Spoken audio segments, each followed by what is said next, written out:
This is the Trans-Tank International FirePatrol15 dual axle large fire trailer. It's got some pretty amazing features, and if, like me, you live on the land, you should be thinking about fire prevention, you should be thinking about a fire trailer. Let's have a look at this Australian-made fire trailer, put it through its paces and see what it's got. So let's start out with a few of the main features. This is a 4-ton rated dual axle hot dip galvanised trailer with trailer brakes.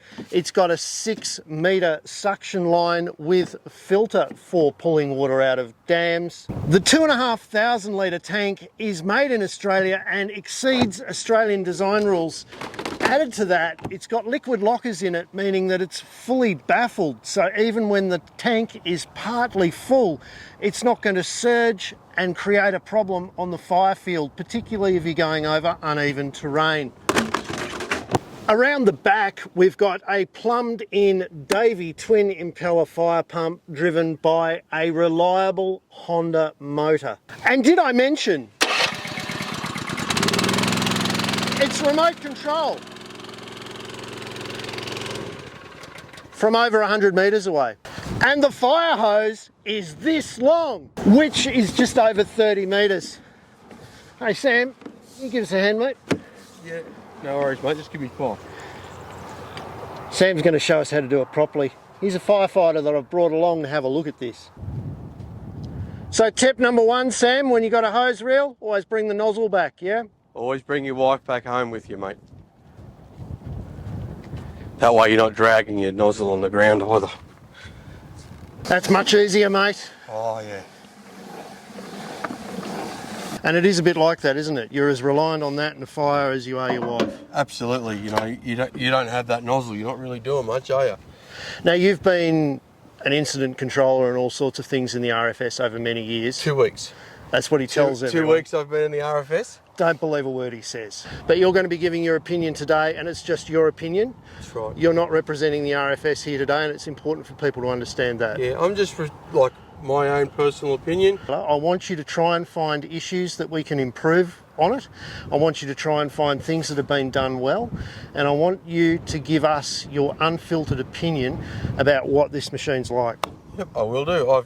I'm looking at it as a firefighter and as a fitter, and there are so many little things here that I see that really impress me, eh? Just nice little touches. Nice little touches, this anti-kickback thing, the way they mark the bolts with paint so you know if they vibrate loose. These are little things that people do that a lot of people don't see that I've picked up on. You know, the anti-slosh things, that it's really good actually. All right, well, let's dig into this thing a little bit more deeply, and I reckon at some stage we've got to put it through its paces. I reckon they're going to leave it with me for a few months so I can test it out extensively. Yeah, Sam, that wasn't part of the deal. Oh, okay.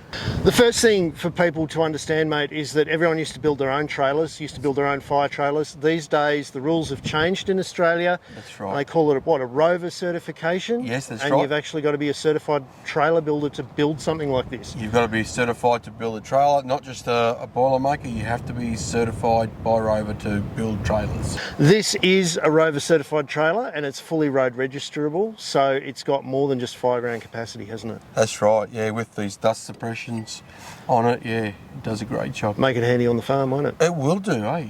So the heart of any firefighting unit is the pump and motor. This unit has a twin impeller Davey pump, 50mm. It's coupled up to a GX 200 electric start Honda pump. For dependability and reliability, you can't beat these two as a pair. It comes with a remote available and battery isolating system, so you can pack your unit away for long periods of time and you're not going to be chewing batteries up. So far, so good.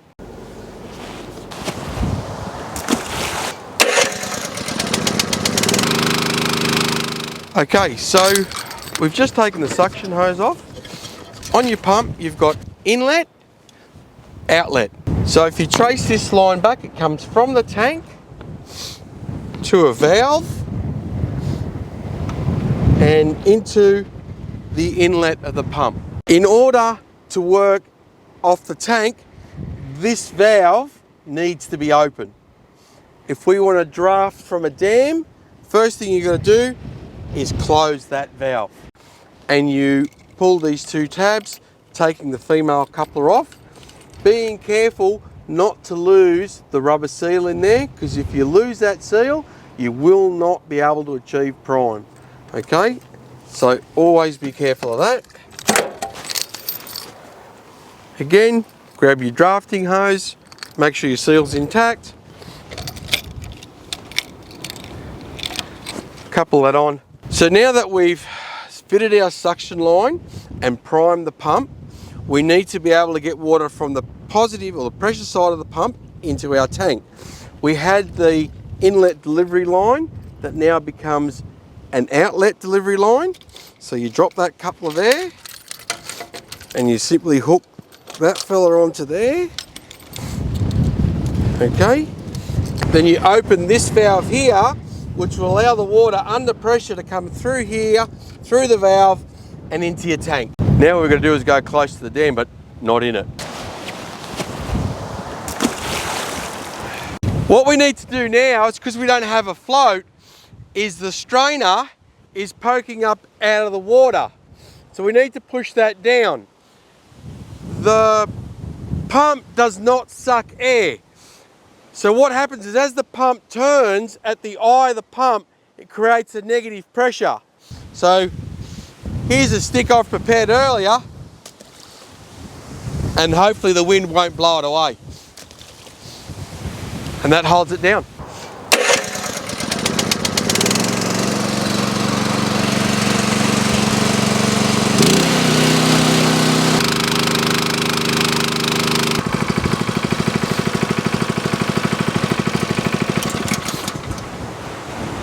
And that's it.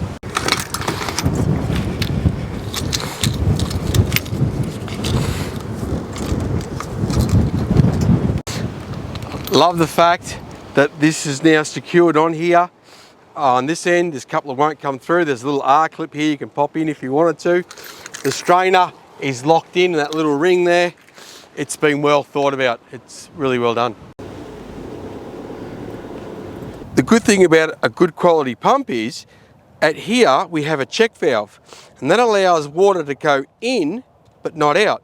So we can take this off and we're not going to leak water until we activate the check valve. So we've just emptied the pump from water, so there is no prime. So what you have to do is you open this cap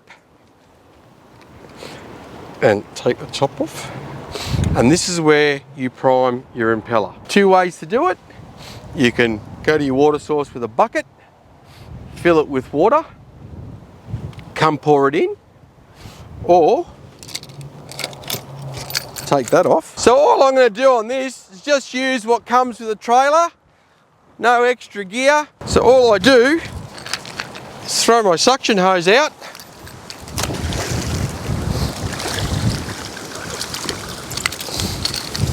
and fill it. So what I've simply done, use the suction hose to drag water out of the dam so I can fill the eye of the pump. So I'm not just going to try and pour the water into there and make a mess of it, waste more than what you use. What I do is I simply hook that back onto there and then lift that end up.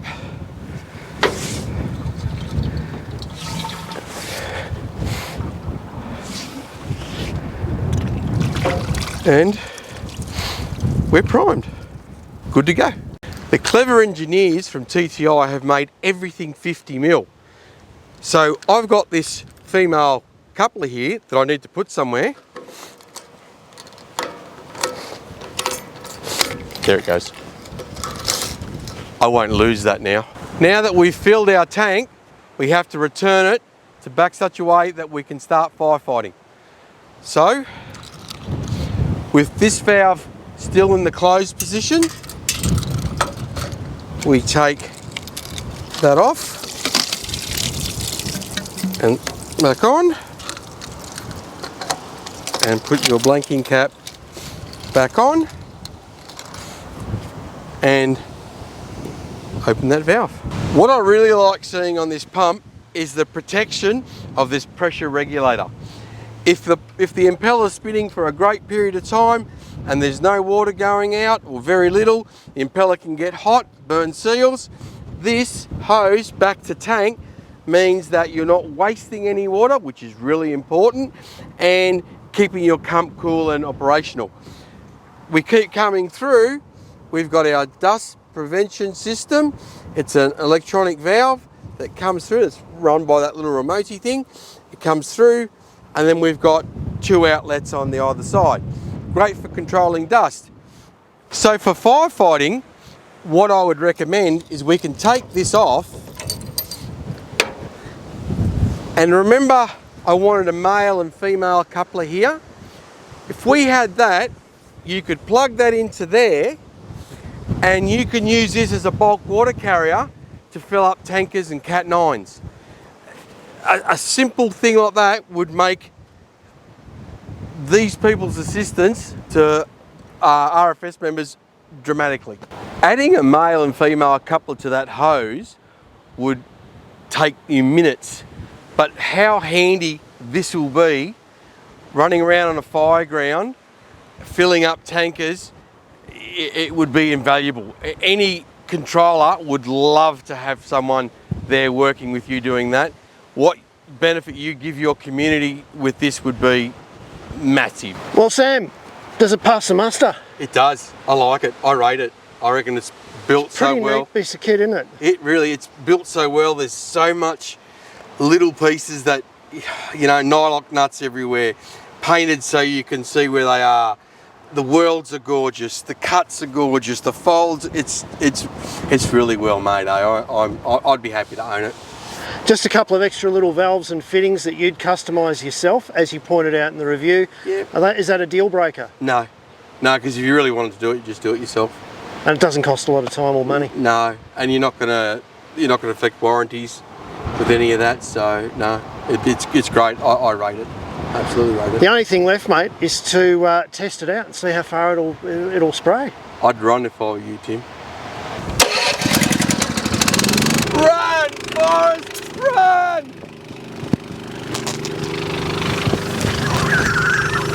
Run, you bastard! I think Timbo's still running. If you like this kind of video, hit the subscribe button, give it a thumbs up, and there's memberships and more. Send this video to someone that needs to get their fire game on. I gotta go.